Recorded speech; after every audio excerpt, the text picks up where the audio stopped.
I, I think all this regulatory stuff, you're parading imaginary horribles. They don't have the capacity. I get it. They hired the IRS agents and everything else, but you know what? They don't even know what they're looking for. They don't get it. They don't understand. And anything that they can write down on a piece of paper, that's why we have lawyers, guys. That's why we have lawyers. If you get big enough for them to notice, they're going to try to take stuff from you. You're going to have to get a lawyer, and that's just how it is. Plain and simple. That's what they do. That is what they do. The government gives you money so that it can take it back from you. That's what they do. Speaking of lawyers, something I wanted to we talked about before. I wanted to button up on too while we got you in the energetic mood right now. What can you just briefly say what happened and then what's going on, like the current state of events for the lawsuit against CoinMarketCap, all that stuff that happened a couple of years ago? And I know everybody wants this too.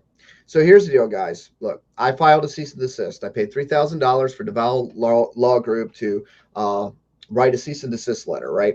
And at that point, they wanted a retainer to proceed with the case. I did not pay the retainer. A small group of Hexicans decided that they would go forward and pay that retainer.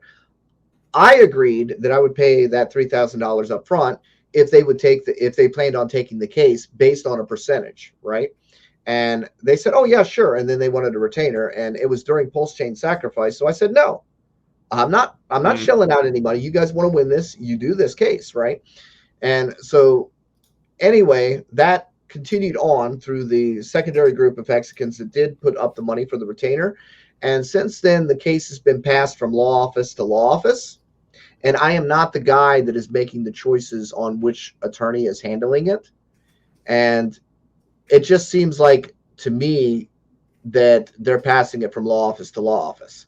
So, if I'm not in control over those decisions that are being made, actually, they should have filed forever ago, since they were able to get them served publicly via Twitter.